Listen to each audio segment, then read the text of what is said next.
सावित्रीबाई फुले की 193वीं जयंती के शुभ अवसर पर साथियों, वैसे समय का अभाव है और लोगों के ठंड हो रही है, कुछ लोग कह रहे थे तो बोलो।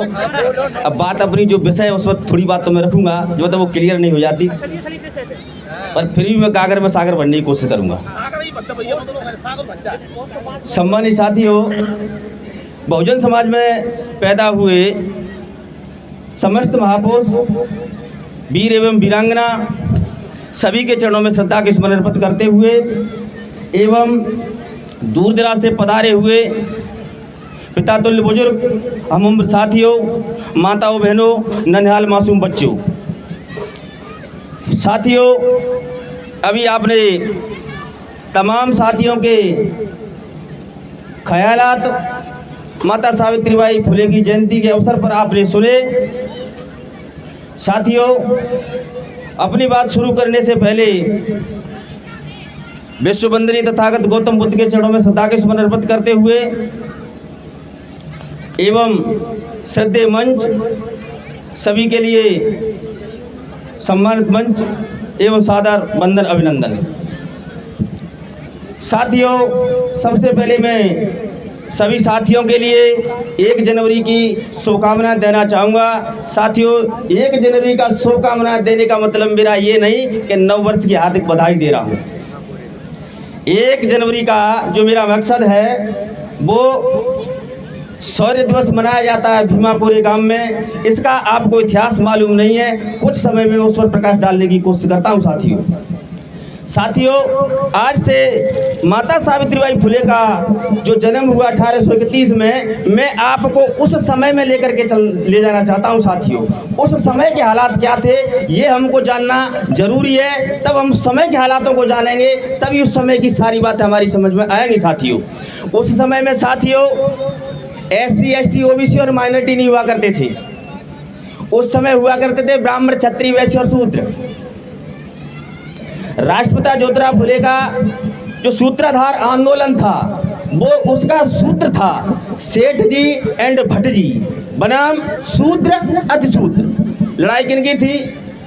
सेठ जी एंड भट्ट जी बनाम शूद्र अतिशूद्र। ये राष्ट्रपिता ज्योतिराव फुले के आंदोलन का सूत्र था। साथियों, तो ये एक 1830 की बात है, यहाँ से इनके जन्म की कहानी शुरू होती है। और जो मैं आपको जो शौर्य दिवस की 1 जनवरी की जो शुभकामना दे रहा हूँ उसका इतिहास ये है साथियों कि भीमा कोरेगांव एक महाराष्ट्र में एक गांव है। उस पीरियड में शूद्रों के गले में हंडी बंधी हुआ करती थी, कमर में झाड़ू और क्या नाम है गले में हंडी, ये बंधा हुआ करती थी। तो साथियों, उस समय पर हुआ क्या था? दरअसल उस समय अंग्रेजों की हुकूमत थी। साथियों, अंग्रेज यहाँ पर शासन कर रहे थे। उस पीरियड में भारत देश के अंदर अंग्रेज थे। अंग्रेजों ने कुछ स्टेटें गुलाम नहीं बना पाई थी, संपूर्ण भारत पर कब्जा नहीं हुआ था। साथियों, जैसे रानी अवंतीबाई लोधी की मंडला स्टेट, छत्रपति साहूजी महाराज की कोल्हापुर स्टेट, कुछ स्टेट राजस्थान की गायकवाड़ स्टेट, कुछ स्टेट गुलाम नहीं हुआ करती थी, कुछ स्टेटें गुलाम थी। तो साथियों, उस समय पर जो बाजीराव पेशवा था, पूना का ब्राह्मण था। बाजीराव पेशवा के अंदर 5000 फौज थी उसके पास, उसका शासन था। बाजीराव पेशवा ने शूद्रों के गले में हंडी बांधने का काम किया था। साथियों, वहाँ की महार रेजिमेंट थी, उन महारों ने अंग्रेजों के सामने प्रस्ताव रखा। साथियों, बात बहुत इंपॉर्टेंट है, आपको समझ में आ रहा हो। उनके सामने बाजीराव पेशवा के सामने ये शर्त रखी कि बाजीराव अंग्रेजों के सामने, किन लोगों ने? महार लोगों ने कहा था अंग्रेजों से कि साहब कैसे भी करके आप हमारी इस गले की हंडी को खुलवा दो तो अच्छा होगा।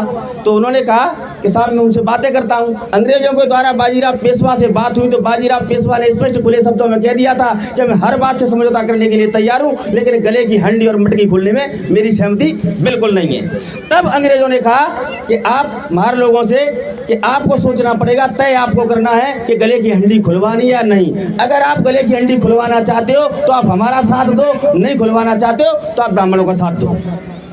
तब साथियों, जाकर के महार रेजिमेंट के जो लोग थे, सीधनाथ महार, उन लोग जो सेना का नेतृत्व करते, उन लोगों ने निर्णय लिया कि जिल्लत भरी जिंदगी से मर जाना अच्छा है, इस गले की हंडी से हम तो मर जाए लेकिन हमें लड़ना स्वीकार है।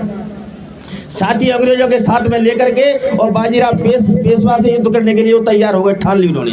उनकी फौज में एक था महार जाति का योद्धा जो नेतृत्व करता था, उसका नाम था साथियों सीधनाक महार।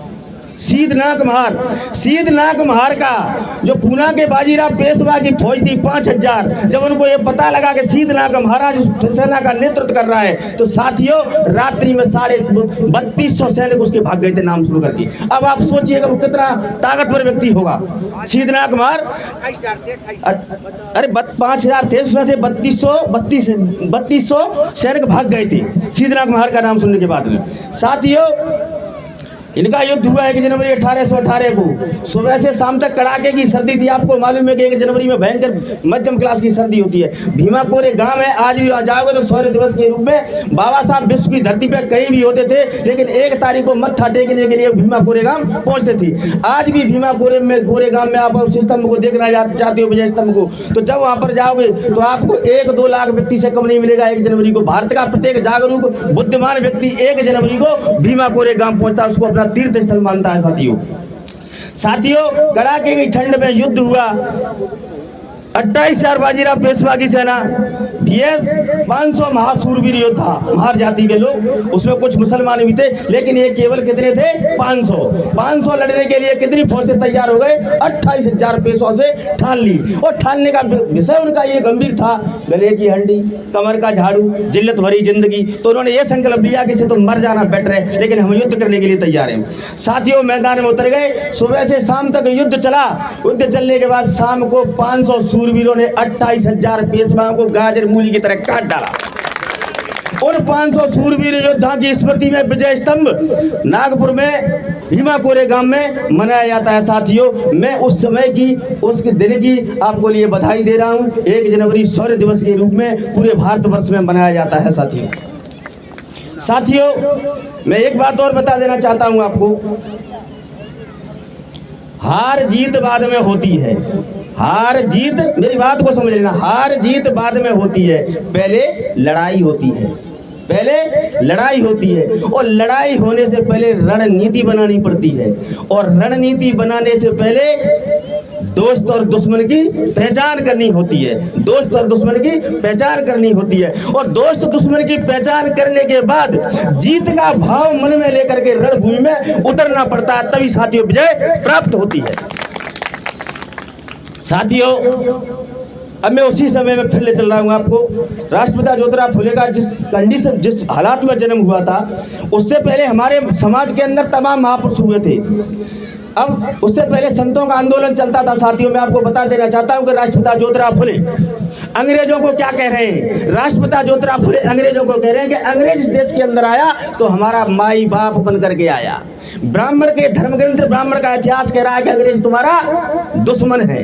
ये आपको पढ़ाया जाता। 70% लोग इसी बात को जानते हैं कि अंग्रेज हमारा दुश्मन था, लेकिन तुम्हारा बाप दादा क्या कह रहा है राष्ट्रपिता ज्योतिराव फुले कि अंग्रेज देश के अंदर आया तो हमारा माई बाप बन करके आया। ऐसी क्या बीती थी, ऐसी क्या बात थी जो राष्ट्रपिता ज्योतिराव फुले ने ये बात कही थी। साथियों ज्योतिराव फुले ने ये बात इसलिए कही थी, इनसे पहले आंदोलन चला था। संत शोकेलाल, संत घासीदास, संत तुकाराम, संत क्या नाम है रविदास, संत कबीरदास, सारे के सारे संतों को मारा गया। क्योंकि एक बात और भली बात आप जान लो, संतों का आंदोलन भक्ति का आंदोलन नहीं था। संतों का आंदोलन भक्ति का आंदोलन नहीं था, क्योंकि रविदास खुद कह रहा है भक्ति भ्रम सुजान, भक्ति भ्रमेश के चक्कर में मत पड़ना। संत रविदास कह रहा है जाति ओछी पाती ओछी ओछा जन्म हमारा, और राजा राम की सेवा न की ने कहे रविदास चमारा। रविदास खुद कह रहा है कि राजा राम नकली बातें आगे चक्कर मत बच जाइयो, और हमारे लोग सवेरे संजाओ चक्कर उड़ बैठ गए। भगवान आगो ते भलो करेगो, निरर्थक है। तुमका भक्ति का आंदोलन नहीं था। जब उन्होंने इस तरीके से बाहर किए, संपूर्ण समाज को जागृत करने का काम किया, जैसे मुसलमान कबीर साहब ने मुसलमानों को भी नहीं बख्शा। कहा कर पात्र जोर के मस्जिद ले चुनाए ताचड़ी ऊपर मुल्ला बाग दे क्या बहरा हुआ खुदा, ये कबीर के वाक्य। तो मुसलमान भी भड़का। पान पूजा हर मिले तो मैं पूजो पहाड़ जाते तो चाकी भली पीस खाए संसार, यानी कबीरदास भी हमला कर रहा है। तो इन ब्राह्मण लोगों ने हमारे संत गुरुओं को किसी को सूली पर चढ़ाया, किसी को जलते हुए तवों पर बैठाला, ऐसा नरसंहार हुआ। साथियों, doctor B.R. Ambedkar and Mahatma Jyotirao Phule थे, उस समय अंग्रेज भारत में थे। अभी किसी भाई ने बताया था, वक्ता ने, कि इस देश के अंदर IPC पैनल कोड लागू हो गया था। पहले मनुस्मृति का पैनल कोड चलता था। भारत के इतिहास में 1874 में देवानंद नाम के व्यक्ति को पहली बार फांसी दी ब्राह्मण को, कभी फांसी ब्राह्मण को नहीं हुई थी। और जब IPC की धारा इस देश के अंदर लागू हो गई तो डॉक्टर B.R. अम्बेडकर को, राष्ट्रपिता ज्योतिराव फुले को सुरक्षा कवच दे दिया गया था। यानी डॉक्टर B.R. अम्बेडकर को एंड राष्ट्रपिता ज्योतिराव फुले को अगर ये कहीं उंगली से खरोंच करते हैं तो इनको फांसी का प्रावधान था। इसलिए इनको मारा नहीं गया, नहीं ये राष्ट्रपिता ज्योतिराव फुले भी मारे जाते थे। इसलिए उन्होंने अपने आंदोलन को उनके कार्यकाल में जिंदा रखा। साथियों, एक बात मैं और कह देना चाहता हूं आपसे कि हमारे महापुरुषों का जो आंदोलन था, जाति विरोधी था, धर्म विरोधी था, देवी देवताओं के विरोध में था, समाज सुधारक का आंदोलन था। अब मैं आपसे एक बात कह देना चाहता हूं कि राष्ट्रपिता ज्योतिराव फुले जो आंदोलन चल रहा है, तो मैं उस विषय पर काफ़ी वक्ताओं ने चर्चा की, लेकिन कुछ मैं पाखंड के बारे में बता देना चाहता हूं कि हमारे लोग जयंतियां तो मनाते हैं, लेकिन महापुरुषों की बात को अमल में केवल 1% लोग ही लाते हैं। जैसे फॉर एग्जाम्पल मैं कोई भी कर्मकांड ब्राह्मण के हाथों से नहीं करवाता। क्यों नहीं करवाता? मुझे मालूम है छत्रपति साहू जी महाराज का विरोध राज्य करने से किसने मना किया? ब्राह्मणों ने। पानी पीने से छुआछूत का विरोध किसने किया? बाबा साहब का विरोध किसने किया? ब्राह्मणों ने। ठीक है ना? हर क्षेत्र में आरक्षण का विरोध किसने किया? ब्राह्मणों ने। राष्ट्रपिता ज्योतिराव फुले पर कीचड़ किसने पहना? ब्राह्मणों ने। हर समस्या केवल ब्राह्मण ने पैदा की है साथियों, अन्य लोगों ने नहीं की है। तो मैं आपसे वक्ता लोगों से एक बात कहना चाहता हूं कि आप कभी मंच पे बोलें तो आप केवल 3.5% है, केवल आप उसका विरोध करें, क्योंकि हमारा विरोध केवल 3.5% ने किया है। 15% वाला फॉर्मूला बन नहीं रहा है, केवल 3.5% ही हमारा दुश्मन है। और दुश्मन को तो आपको समझना होगा, तब दुश्मन की परिभाषा तुम्हारी समझ में आएगी, तब आएगी। अब साथियों एक बात और कह देना चाहता हूँ, थोड़ा आपका मनोरंजन हो जाएगा। एक हमारे यहाँ संत हैं, आप उनको नकली संत कहिए, अकली संत कहिए, कैसे भी हो जो, लेकिन चांडाल होता है ब्राह्मण दिमाग से। तो मेरे पास आया, आकर के बैठ गया, ऐसे मेरी कुर्सी डली, तो बोला कि डॉक्टर साहब आपके चेहरे की फिलॉसफी बताती है मुझे कि आप ब्राह्मण विरोधी हो। मैंने कि आपने ठीक पढ़ा चेहरे की फिलॉसफी को, हो सकता है।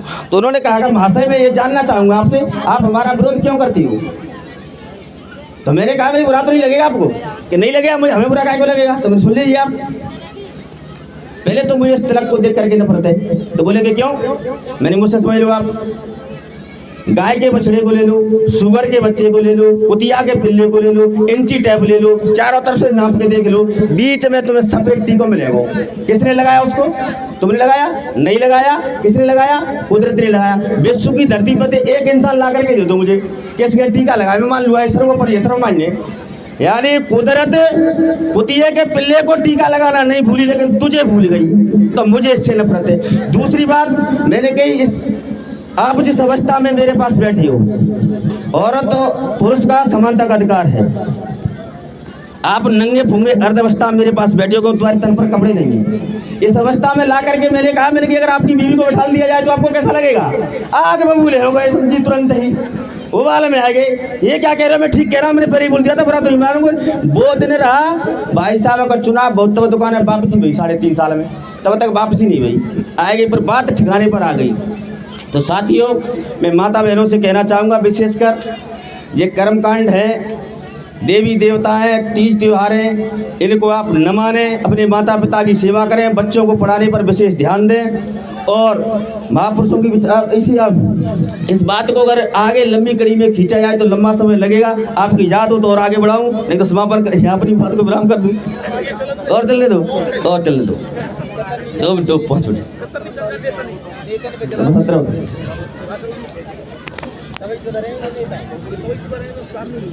साथियों लोगों की और ऐसी मान्यता है कि, और कुछ 2 शब्द एक आध और बोलूं साथियों, छत्रपति साहू जी महाराज का नाम आपने सभी ने सुना होगा। लोक राजा छत्रपति राजर्षि छत्रपति साहू जी महाराज का नाम आपने सुना होगा। साथियों, एक दिन छत्रपति साहू जी महाराज ने शाम को आम सभा मिलाई लोगों की, और लोगों से कहा कि शाम को आप आमंत्रित हैं। एक कोई ब्राह्मण था, बात यहाँ से चालू होती है। तो उसने ये कहा था कि छत्रपति साहू जी महाराज, आप अपनी स्टेट में जो आरक्षण लागू कर रहे हो, ये व्यवस्था हमारी समझ से तो परे है, इसमें तो लोग आपकी बराबरी करने लगेंगे। तो उन्होंने कहा तो कैसा करो, सुबह आकर के मुझे आप घोड़े के तबेले में मिलो, घोड़े के तबेले में मिलो। तो पंडित जी आए, सुबह आ गए घोड़े के तबेले में। तो बोले कि ऐसा करो, चौराहे पर एक दौल की बोरी खाली कर दो, दौलों से भरी, और कहा कि सारे घोड़ों को छोड़ दो। आरक्षण का अधिकार कैसे समझाया उन्होंने, यानी वो हर बात का प्रैक्टिकल करते थे। तो सारे के सारे जो घोड़े उस अनाज को खाने के लिए छोड़े गए, तो उसमें ताकतवर घोड़े थे, केवल वो ही उसको दौल को खा रहे थे, बाकी सब साइड में खड़े थे। ये तुम्हारी व्यवस्था है ब्राह्मणों की। और छत्रपति साहू जी ने कहा कि मेरी व्यवस्था है, उसको समझ लो आप। मैंने इनके लिए चौकीदार लगा दिया है, उनके गले में मूसिका लगा दिया, थैली बांध दी है, जिसका जितना हिस्सा है उसके मूसिके में डाल दो अंदर। इसको कहते हैं आरक्षण। नहीं तो आरक्षण को खुला छोड़ दिया जाएगा। साथियों, आरक्षण का बहुत गहरा अर्थ है।